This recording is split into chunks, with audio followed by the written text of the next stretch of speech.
सरकार बनने के बाद मिलने का मैंने समय मांगा था और 23 को समय मिला, लेकिन मैं उस वक्त ऋषिकेश में था। सौभाग्य से 25 या 26 को फिर मेरी उनसे भेंट हुई। मैंने सर्वप्रथम उनको बधाई दी जो भारी जीत उत्तर प्रदेश में हुई उनके नेतृत्व में, और बधाई देने के साथ साथ मैंने ये अपेक्षा की उनसे कि उत्तर प्रदेश में जो काम बाकी बचे रह गए हैं, जो समस्याएं व्यापारियों की बाकी हैं, उन सब पर काम हो।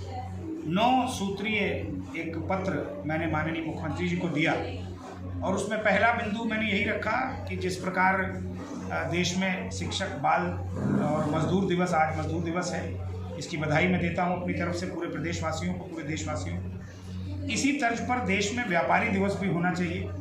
दूसरा विषय मैंने रखा कि जिस तरह स्नातक और शिक्षक क्षेत्र से MLC चुने जाते हैं, विधान परिषद के सदस्य चुने जाते हैं, उसी प्रकार 20 लाख उत्तर प्रदेश में पंजीकृत व्यापारियों से भी चुन करके विधान परिषद आना चाहिए।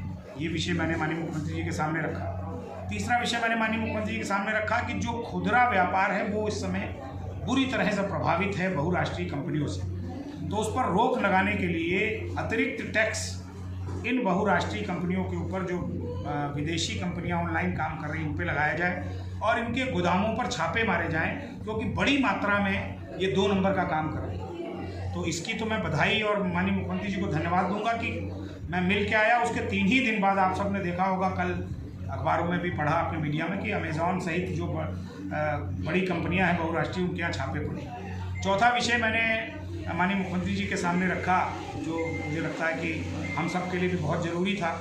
मंडी शुल्क उत्तर प्रदेश में जो समाप्त कर दिया गया था पिछले दिनों, वो फिर से लागू हुआ। मैंने ये मुख्यमंत्री से मांग की कि उस मंडी शुल्क को पूर्व की भांति जो मंडियों के बाहर लगना शुरू हो गया, उसको वापस लिया जाए, उसको समाप्त किया जाए। इसके साथ साथ मुख्यमंत्री जी से ये विषय रखा गया कि जो हमारा व्यापारी दुर्घटना में अगर उसकी मृत्यु हो जाती है, व्यापारी दुर्घटना बीमा योजना जिसकी मैं अभी चर्चा कर रहा था, तो उसमें कई बार बहुत से दुर्घटनाओं को शामिल नहीं किया जाता। कोई भी दुर्घटना हो, उसको व्यापारी दुर्घटना बीमा योजना से जोड़ते हुए और उसके परिजन को 10 लाख रुपए का मुआवजा मिले, ये विषय हमने माननीय मुख्यमंत्री जी के सामने रखा। तो उन्होंने इस पर ये कहा मुझसे कि हमें लगता है कि सब तरह की दुर्घटनाओं पर मिलता है लाभ। मैंने कहा नहीं, इस पर आपको एक बार अपना निर्देश जारी करना पड़ेगा। साथ ही साथ मैंने ये भी कहा कि जैसे दुकान पे आग लग गई, बाढ़ आ गई, तूफान आ गया, या कोई ट्रक किसी दुकान के अंदर घुस गया, उसकी दुकान पूरी ख़त्म हो गई, या इंडस्ट्री में आग लग गई और इंडस्ट्री जल गई, पूरा कारखाना जल गया, तो ऐसी घटनाओं पर सरकार की तरफ से मुआवजा व्यापार या कारखाने वाले को मिलना चाहिए। इस पर भी मुख्यमंत्री जी ने कहा कि ऐसा लगता है कि सरकार देती है। मैंने कहा नहीं, देती नहीं है।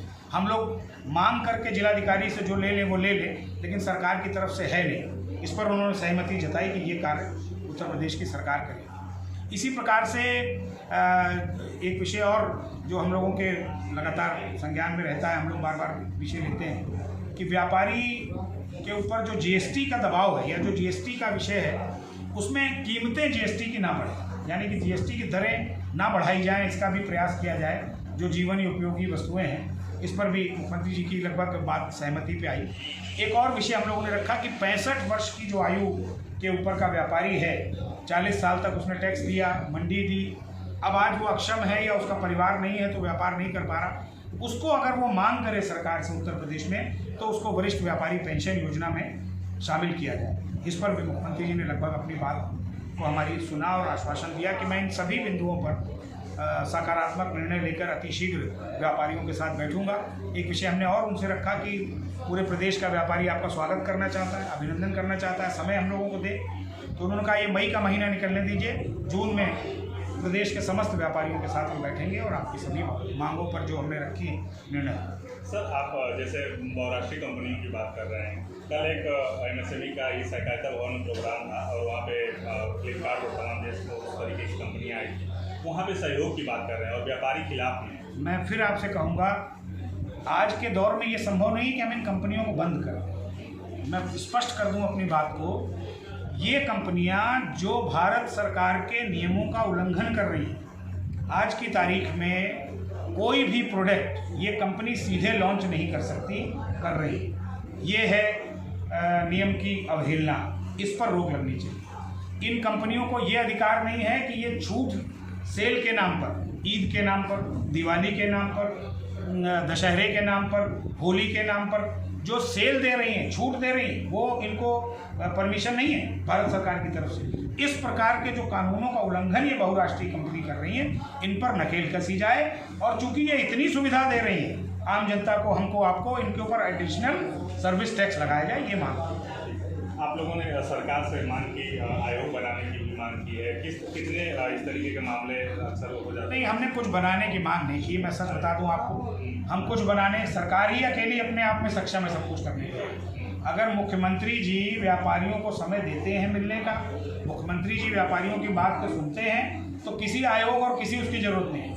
अगर पर्याप्त समय व्यापार मंडल के प्रतिनिधियों को मुख्यमंत्री जी की तरफ से मिलता है और जिला स्तर पर हाँ, एक विषय और जो मैंने माननीय मुख्यमंत्री जी से कहा, हम लोगों ने प्रयास करके 2016 में बनाया था, बनवाया था उत्तर प्रदेश सरकार से व्यापारी सुरक्षा प्रकोष्ठ, जिसको माननीय योगी आदित्यनाथ जी ने, माननीय मुख्यमंत्री जी ने एडिशनल एसपी स्तर के अधिकारी के नेतृत्व में हर जिले में नियुक्त कर दिया।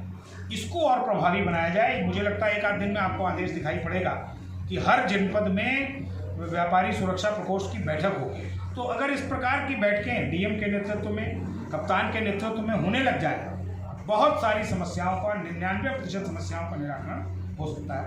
ये हम मानते हैं। बाजारों को स्मार्ट बनाने जाने की बात कही गई थी, उस पर क्या आपका? सभी को स्मार्ट बनाया जाना चाहिए। व्यक्ति को खुद भी स्मार्ट बन के रहना चाहिए और बाजारों को भी स्मार्ट बनाया जाना चाहिए। ये योजना हम लोग 5-6 साल से लेकर के चल रहे थे, लेकिन अब इस पर और काम करेंगे। हमारा पूरा संगठन, सारे पदाधिकारी काम करेंगे कि हम जिस बाजार में हैं, जैसे हम अपने शरीर की स्वच्छता रखते हैं, वैसे ही अपने बाजार की भी स्वच्छता रखें। इस पर हम लोग काम करें सरकार से। और एक बड़ा विषय था, मैंने बताया, जैसे शिक्षक दिवस, बाल दिवस, मजदूर दिवस होता है, सबके दिवस हैं, वैसे ही एक दिवस व्यापारी दिवस हो, ये हमारी मांग थी। मुझे लगता है इन सभी विषयों पर बहुत जल्दी आपको पता लगेगा कि सरकार ने बहुत